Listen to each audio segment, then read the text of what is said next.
Nanggaling ang barko na ito sa United Kingdom Yun. na dinisenyo ng Hull Russell Company. Dumating ito sa Pilipinas noong 1982. Mayroon itong displacement na 763 tons at haba na 62.6 meters.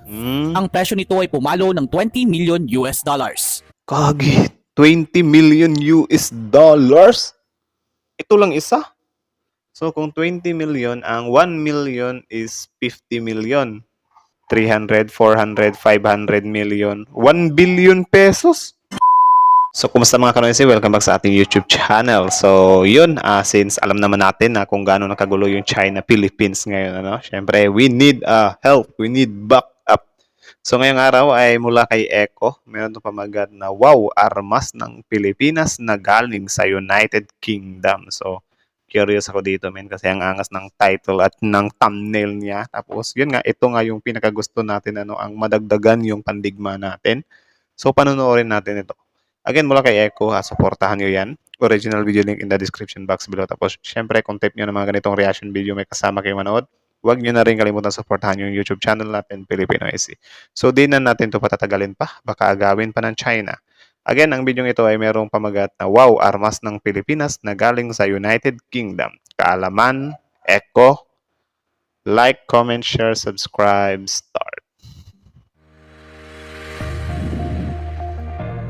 Wow. Ating alamin at suriin kung ano nga ba ang mga armas ng Pilipinas na galing sa United Kingdom. Yun. Pero bago ang lahat, huwag kalimutang mag-subscribe at i-hit ang notification bell para maging updated ka sa mga susunod na video. Like, comment, share, subscribe, Echo. Tuloy. Ang ugnayan ng Pilipinas at United Kingdom ay ang mga ugnayang bilateral sa pagitan ng Republika ng Pilipinas at United Kingdom ng Great Britain at Northern Ireland. Naitatag ang formal na relasyon diplomatiko sa pagitan ng dalawang bansa noong Hulyo 4, 1946. Yun. Magiliw ang ugnayan ng dalawang bansa.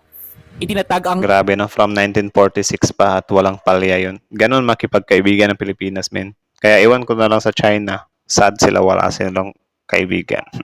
Meron pala Russia at North. strategic dialogue upang magtakda ng mga direksyon at mga diskarteng paraan sa ilalim ng Philippine and UK Enhanced Partnership na pagtitibayin ang magkabahaging paggalang ng dalawang bansa sa demokrasya, kalayaan at pagtuunan ng batas, ang kanilang pangako sa pagtatugon ng international na kaayusan na nakabatay sa mga panuntunan. Nako. Kung kaya naman, binibigyan tayo ng United Kingdom ng pribilehiyo na bumili sa kanila ng malalakas na kagamitan nilang pandigma upang maging dagdag na proteksyon at seguridad ng ating. Grabe, sobrang lowered ng plane na yun, men. Ulit lang ha.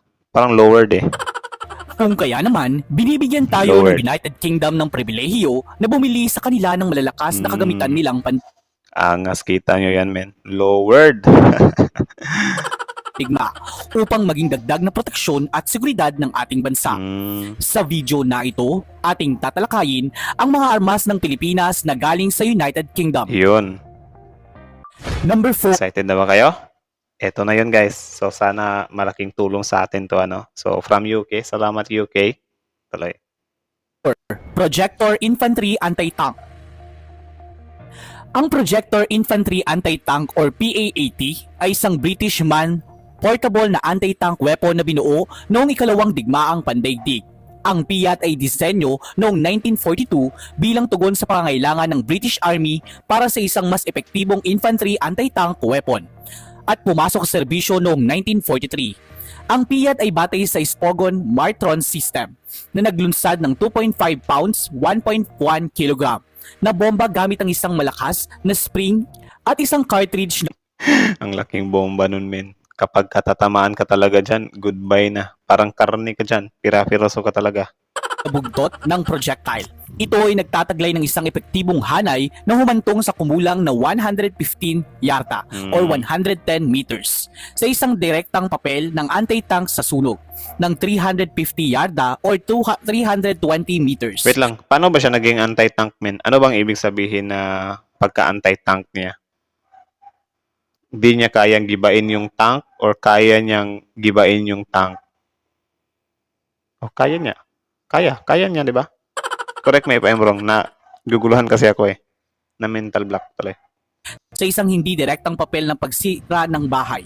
Ang Piat ay may ilang mga pakinabang sa iba pang infantry na anti-tank na armas noong panahong iyon na kinabibilangan ng kakulangan ng usok ng muscle upang ihayag ang posisyon na gumagamit nito. Grabe, no? Number 3, Britten-Norman BN-2 Islander. Ang Britten-Norman NB-2 Islander ay isang British light utility aircraft at regional airliner na dinisenyo at orihinal na ginawa ni Britten-Norman ng United Kingdom. Sa produksyon pa rin, ang Islander ay isa sa mga pinakamahusay na nagbebenta ng mga commercial na uri Ano bang specialty nun? Ano lang siya, parang plain lang? na sasakyang panghimpapawid na ginawa Tingnan sa natin. Europa. Bagamat dinisenyo noong 1960s, higit na 700 ang nasa serbisyo pa rin sa mga commercial na operator Yan ba? Parang simple lang siya, di ba? Ano ba? Anong dala niya? Missile? Or hindi siya pandigma? Ewan? sa buong mundo. Ang sasakyang panghimpapawid ay isang magaan na transportasyon na mahigit na 30 military aviation operators sa buong mundo. Ang pangunahing sasakyang panghimpapawid ay ginawa sa pabrika ng Britten-Norman sa Birdbridge Island ng Wales, United Kingdom. Matapos makuha ang Prayer Aviation ng kumpanyang Britten-Norman, ang Islander at Trislander na sasakyang panghimpapawid nito ay itinayo ng Romania. Pagkatapos ipadala ng Avion Prayer sa Belgium para matapos bago ilahad ng United Kingdom para sa sertifikasyon Parang feeling ko kaya kong magpalipad ng mga ganito, men. Kasi nakalaro na ako sa mga video games, eh. ng paglipad. Ang Islander ay nasa produksyon ng higit na 50 na taon. Noong September 2023, inihayag na ang produksyon ng Islander ay bumalik sa United Kingdom pagkatapos ng 55 taon ng pagmamanufaktura sa ibang bansa. Ilang bansa ang gumawa ng letter of intent para bumili ng Islander, lumikha ng mga bagong trabaho at posibleng isang bagong hangar. Kaya tila Pinag-aagawan din talaga siya, no? Kaya siguro parang ibinida din ito ni Echo kasi grabe. Sasadyain talaga to ng mga tao or ng mga ibang bansa na humingi sila dito or makabili sila ng ganito. Tapos yun, na-acquire nga natin, ano? Okay. kapakipakinabang ang ganitong uri ng sakyang panghimpapawid Bakit? sa Pilipinas upang maging dagdag na proteksyon at seguridad ng ating bansa. Wait. Kala ko missile yun ito. Dagdag na proteksyon at seguridad ng ating bansa. Hmm. Number 2, BRP Apolinario Mabini PS-36. Yun, sa UK din pala galing to. Parang nakita ko na to, men, eh. PRP Apolinario Mabini. Kaya tingnan natin kung ano yung specs niya. No? Sana maganda rin. Ito ay dinisenyo para sa Offshore Combat Force of the Philippines. Ang ibang tawag dito ay Flover. Nanggaling ang barko na ito sa United Kingdom Yun. na dinisenyo ng Hull Russell Company. Dumating ito sa Pilipinas noong 1982. Mayroon itong displacement na 763 tons at haba na 62.6 meters. At ang bilis nito ay maabot na 25 knots. Kaya nitong magsakay hanggang 31 na katao. Ang presyo nito ay pumalo ng 20 million US dollars. Kagi, 20 million US dollars? Ito lang isa? So kung 20 million, ang 1 million is 50 million. So 2 million is, ano siya, 100 million. 100 million, na-ob ako, men. Wait lang ha. 100, 200, 300, 400, 500 million. 1 billion pesos? Tama ba ako? 1 billion pesos siya, guys. Bakit ang mahal niyan, men? Ang BRP Apolinario Mabini PS-36 ay isang barkong pandigma ng Philippine Navy. Ito ay isang barkong pandigma na klaseng Jacinto. Nakalahok sa kilalang Miguel Malvar class ng mga barko. Ang Jacinto class ay isang uri ng barko ng patrol na binuo at tinataguyod ng Pilipinas. Ang BRP Apolinario Mabini ay unang nailunsad noong November 14, 2019. Ito ay may habang 83 metro at isang saklaw na 7,000 nautical mile Second hand ba to or bago? na ginagawang may kakayahan nitong magpanatili ng mga seguridad at proteksyon ng teritoryo ng Pilipinas. Yun. Ang pangalan nito ay nagmula kay Apolinario Mabini, isa sa mga bayani ng Pilipinas sa panahon ng himagsikan laban sa mga Kastila. Yun. Ang ganitong Yan din yung isa sa sobrang ganda siyang pakinggan, ano, kasi yung mga barko natin, mga pandigma, ipinapangalan sa mga bayani. Kasi, nangunguna ang mga bayani. Anyway, salamat sa mga bayani, ano. Tuloy. uri ng sakyang pangdagat ay nakatutulong sa Pilipinas upang maging dagdag na proteksyon sa seguridad ng ating bansa, lalo na sa nangyayari ngayong tensyon sa South China Sea. At ang nangunguna sa ating listahan, number 1, Eto na. BRP Emilio Jacinto, PS Yun, ito na ang panghuli. Number 1, BRP Emilio Jacinto. So, ano naman yan? Patingin. So, from UK pa rin pala to. 35. Patitibay. Ito ay dinisenyo para sa Offshore Combat Force of the Philippines. Ang ibang tawag dito ay HMS Peacock P239. Nanggaling ang barko na ito sa United Kingdom na dinisenyo ng Hull Russell Company. Dumating ito sa Pilipinas noong 1982 katulad ng BRP Apolinario Mabini. Ang tagal na pala, no? 1982, 92, 12, 22, mga 32 years namin. Mayroon itong displacement na 763 tons at haba na 62.6 meters. Ang bilis din nito ay maabot ng 25 knots. Kaya nitong magsakay hanggang 31 na katao. Ang presyo nito ay pumalo ng 20 million US dollars. Yun. Ang BRP Same lang din sila, 1 billion pesos din, men. Emilio Jacinto PS-35 ay isa pang barkong pandigma ng Philippine Navy. Ito rin ay kabilang sa Jacinto class ng mga barko na bahagi ng Miguel Malvar class. Tulad ng BRP Apolinario Mabini, ito rin ay isang patrol na barko na naglilingkod sa Philippine Navy upang mapanatili ang seguridad at proteksyon sa mga karagatan ng Pilipinas. Yun. Ang pangalan ng barkong ito ay nagmula rin kay Emilio Jacinto, isa sa mga bayani ng Pilipinas sa panahon ng himagsikan. Yun, of course. Bayani. Siguro, no, wag naman sana kapag mayroon na namang mamuong digmaan or WW3. Nako, kailangan talaga nating lumaban. Baka mapik tayo as bayani. Joke lang naman. Laban sa mga Kastila. Ang BRP Emilio Jacinto ay may habang 84 meters at may kakayahan din itong magpatrol sa malawak na saklaw ng teritoryo ng Pilipinas. Walang problema kung tayo ay nag-aangkat ng mga armas at kagamitan upang mapataas ang proteksyon ng ating bansa. Sapagkat normal naman itong ginagawa sa lahat ng parte ng ating mundo. Oo nga parang nagpapalit-palitan lang naman yan.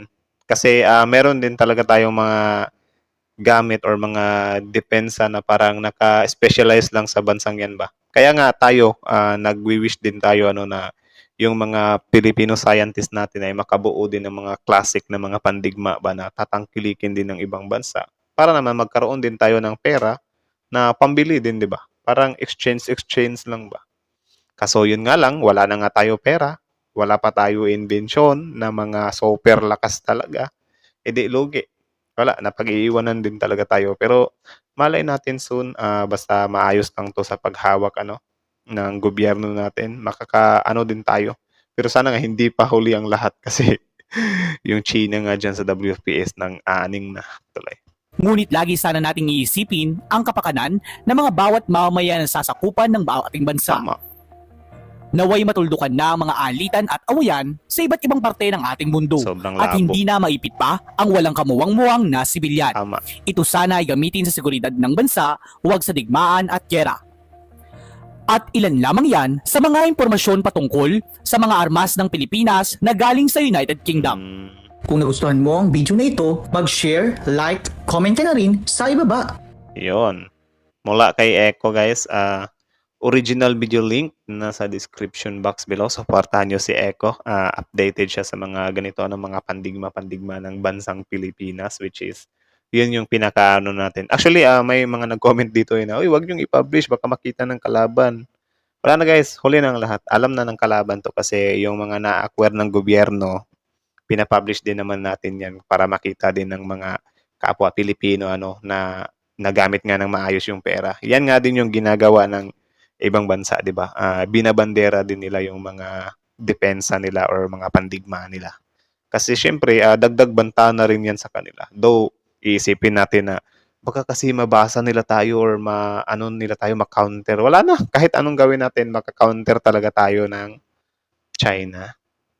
Ang atin lang dito ay yung US talaga, which is magagamit din natin yung US kasi for sure yung US na yan, mahilig yung magtago kasi sobra-sobra na yung mga pandigma nila eh. Baka nga dyan sa West Philippine Sea, meron na silang mga submarine dyan sa ilalim eh. Hindi lang yan nagsasabi pero may mga submarine na. Baka lang naman, yun lang din naman ay aking personal na opinion. Kayo, do you think may submarine na ba sa WPS ng US? Comment down below. So, yun, again, Echo, supportahan nyo yan. Tapos, syempre, bago nyo iwan yung channel natin, Filipino SE, huwag nyo kalimutan mag-subscribe at mag-like sa video ito. So, yun lang naman guys. Kayo, anong masasabi nyo sa mga depensang ito? Happy ba kayo? Proud ba kayo? Or natuwa ba kayo na ito yung mga na-acquire natin mula UK? Matibay din pala itong UK. Though 4 lang siya, sana madagdagan pa. No? Tapos yun nga yung sabi ko kanina, sana makaano din tayo ba, Philippines, na makaimbento din tayo ng mga superpower na mga weapon na pwede nating ibenta sa ibang bansa or i-barter, di ba?